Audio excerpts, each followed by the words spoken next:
শুভ অক্ষয় তৃতীয়া আমরা অনেকেই জেনে গেছি 30শে এপ্রিল বুধবার পড়েছে। এই দিনটি অত্যন্ত শুভ। আর এই শুভ দিনে যদি মনে হয় আপনার জীবনকে আপনি বদলে নিতে চাইছেন, তাহলে এটা সম্ভব। আপনি আপনার ভাগ্যকে সম্পূর্ণ কন্ট্রোল করতে পারবেন, আপনার হাতের মুঠোয় নিয়ে আসতে পারবেন। আপনি চাইলে ধনী হতে পারবেন, আপনি চাইলে সমস্ত টেনশন থেকে মুক্তি পেতে পারবেন, আপনি চাইলে সবচাইতে সুখী হতে পারবেন। কেন বললাম? এই অক্ষয় তৃতীয়ায় কিছু নিয়ম আপনাকে মেনে চলতে হবে, কিছু কাজ আপনাকে করতে হবে, তাহলেই কিন্তু সম্ভব আপনার ভাগ্য সম্পূর্ণ বদলে ফেলা। অবশ্যই আলোচনা করব, সঙ্গে থাকুন। বিস্তারিত জানতে হলে শেষ পর্যন্ত দেখতে হবে। নমস্কার, জয় বাঁকা বাঁকা, জয় মাতারা। প্রথমেই আমার সাথে কিভাবে যোগাযোগ করবেন সেই বিষয়টা একটু বলে নিই। যারা তারাপীঠ দেখা করতে চাইছেন, 25-26 তারিখ থাকছে তারাপীঠ। যদি মনে হয় আপনার খুব প্রয়োজন, নানাভাবে আপনি জর্জরিত, ডিস্টার্ব, সংসারে অশান্তি, ঋণ ধার, নানাভাবে আপনি পিছিয়ে পড়েছেন, তাহলে অবশ্যই তারাপীঠ চেম্বারে দেখা করে নিন। কেন তারাপীঠ চেম্বারে দেখা করলে আমাদের হোমযজ্ঞ হয় মহাশ্মশানে, সেখান থেকে আপনারা আপনাদের বিপদ থেকে বেরিয়ে আসতে পারবেন। হোমযজ্ঞের মাধ্যমে আমরা কিন্তু কাটিয়ে থাকি।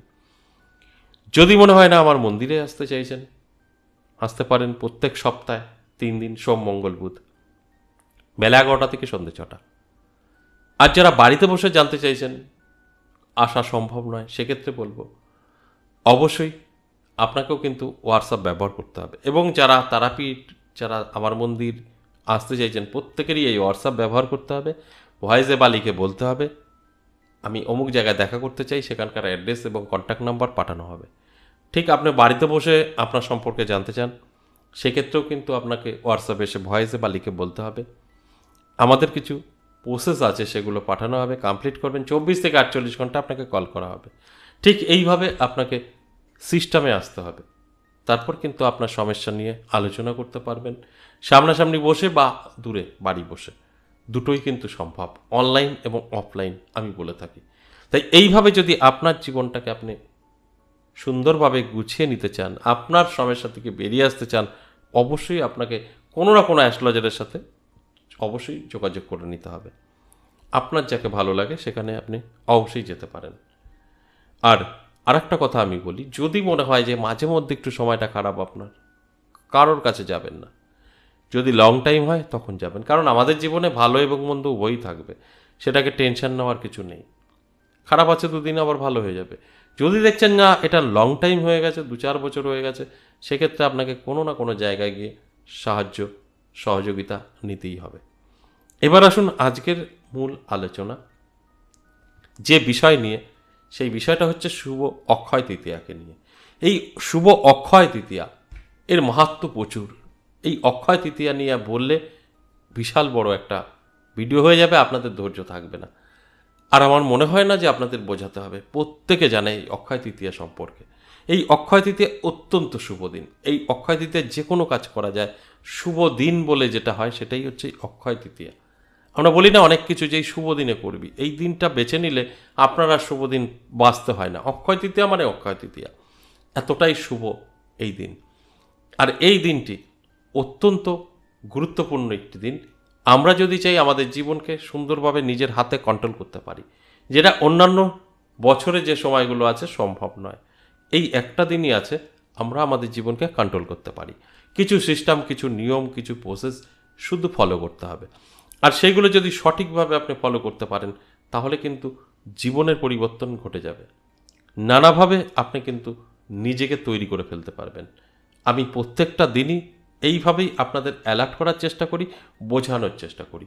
যারা যারা বোঝার চেষ্টা নিজেকে করছে বা নিজের জীবনকে পরিবর্তন করার চেষ্টা করছে, তাদের জীবনে কিন্তু অবশ্যই পরিবর্তন আসছে।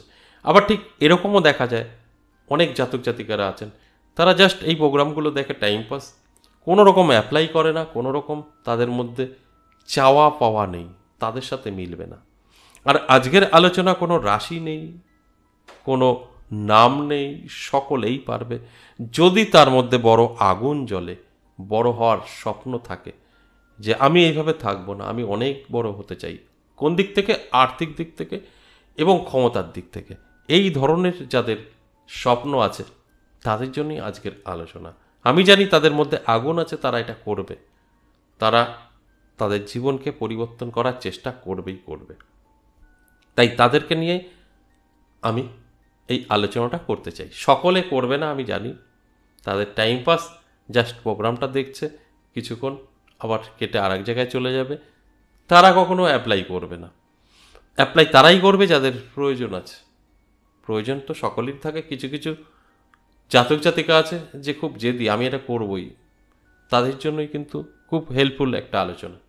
তাহলে আসুন, এই যে অক্ষয় তৃতীয়া, এই শুভ অক্ষয় তৃতীয়া, এই দিনটি কাজে লাগিয়ে আমরা আমাদের ভাগ্য বদলাতে পারি, যে কথাটা আমি শুরুতেই বলেছি। কি করতে হবে অবশ্যই সম্পূর্ণ আলোচনা করব, শেষ পর্যন্ত থাকতে হবে।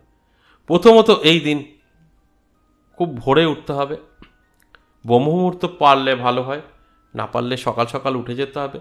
উঠে গিয়ে গঙ্গা স্নান করতে হবে। গঙ্গা স্নান করতে হবে সম্পূর্ণ গঙ্গা স্নান যেভাবে করে সেভাবে। ওই স্নান করার দরকার, গেলাম ডুব মারলাম উঠে চলে আসলাম, এভাবে নয়। প্রথমত গঙ্গায় গিয়ে গঙ্গায় নেমে লাল ফুল দিয়ে সূর্য অর্ঘ্য দিতে হবে। আপনি যা মন্ত্র পারেন, না কিছু জানলেও ওং সূর্য আদিত্যায় নম বললেও চলবে। তারপরে আপনি আপনার মনের সমস্ত ইচ্ছা আশা গঙ্গাকে বলবেন, বলে আপনি স্নান করবেন। উঠে এসে দুটো ধূপকাঠি একটা মোমবাতি জ্বালিয়ে গঙ্গাকে প্রণাম করে চলে আসবেন। এই গঙ্গা স্নান আপনার কিন্তু প্রয়োজন এই দিন। তাতে কি হবে, ওই যে গঙ্গার কাছে আপনি যেটা চাইবেন, মানে দরকার যেটা চাইলেন, এর প্রভাব আপনার উপরে কিন্তু পড়বে, অর্থাৎ সেটা ধীরে ধীরে আপনি কিন্তু পেতে থাকবেন। দ্বিতীয়ত যেটা করতে হবে সেটা হচ্ছে, আপনি গঙ্গা স্নান করে বাড়ি চলে আসলেন, বা ওই গঙ্গা স্নানের পরই যদি এরকম কোনো সুযোগ আপনার মেলে, কোনো মন্দিরে কোনো ভিখারি বা দুস্থ যারা আছেন তাদেরকে কিছু খাওয়ানোর যদি সুযোগ আপনার মেলে, অবশ্যই সবুজ জিনিস খাওয়ানোর চেষ্টা করুন। সবুজ যে কোনো কিছু হতে পারে সবুজ। যদি আপনি খাদ্য অর্থাৎ ভাত তরকারি খাওয়াতে চান, সেখানে সবুজটা রাখবেন। শুকনো জিনিসও সবুজের দিকে রাখবেন। যাই খাওয়াবেন আপনার সাধ্য মতো অবশ্যই এটাকে খাওয়াতে হয়। খাওয়ালে যে আশীর্বাদটা পাওয়া যায়, সেই আশীর্বাদটা আপনার সেই দিনটি কাজে ভীষণ লাগবে। অন্যান্য দিনও হয়, কিন্তু অক্ষয় তৃতীয়া মানে আপনি অক্ষয় হয়ে যাবেন। এই দিন এই কিছু সবুজ জিনিস আপনাকে খাওয়াতে হবে। যদি সঠিকভাবে আমি যেভাবে বলছি করতে পারেন, আপনাকে আর পিছনে তাকাতে হবে না। এরপর কি করবেন, বাড়ি পৌঁছে গেলেন, পৌঁছে গিয়ে কি করবেন, যদি আপনার বাড়িতে লক্ষ্মী গণেশ থাকে তো ভালো, আপনি নিজে হাতে পুজো করবেন এবং আপনার মনের চাহিদাগুলো বলবেন। অবশ্যই বলতে হবে, না চাইলে পাওয়া যায় না। আমরা যদি কিছু না চাই সেটা সম্ভব না পাওয়া, চাইতে হবে। সেগুলো বলবেন, পুজো করবেন। যদি মনে হয় না আমার বাড়িতে লক্ষ্মী গণেশ নেই, পুজো করাটা অনেকটাই টাফ, প্রয়োজন নেই, আপনি বাড়ি পৌঁছে গেলেন। পৌঁছে গিয়ে আপনি এক মনে বসে গণেশের যে কোনো মন্ত্র জপ করুন। মিনিমাম 3 মালা, অর্থাৎ একটা মালা 108 হয়। এই 3 মালা মন্ত্র জপ করুন যে কোনো গণেশের। যদি কোনো মন্ত্র আপনার নাও জানা থাকে, ওং গাং গণপতায় নমঃ বলতে পারেন। এটা থেকেও আপনার কিন্তু সৌভাগ্য বৃদ্ধি পাবে।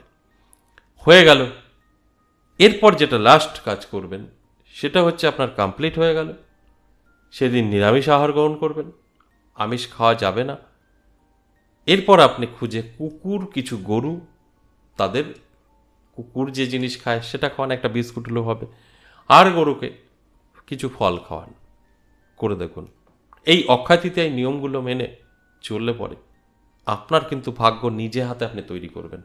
মানে আপনি যেই মনের ভাবনা নিয়ে এইগুলো করবেন সেগুলো বাস্তবায়িত হবে। তার মানে আমি প্রথমেই বলেছি কি মানে এই আলোচনাটার মানে কি, আপনার নিজের হাতে নিজের ভাগ্য গড়ে তুলতে পারবেন। কেন বললাম, আপনি যেগুলো এই এতগুলো কাজ করার মধ্যে একটাই থাকতে হবে ফোকাস, সেটা আপনার জীবনে চলে আসবে। তার মানে আপনি তৈরি করলেন আপনার ভাগ্য। আশা করি বুঝতে পেরেছেন। আজ এ পর্যন্ত, আবার আসবো নেক্সট ভিডিও নিয়ে। ততক্ষণ ভালো থাকুন। নমস্কার।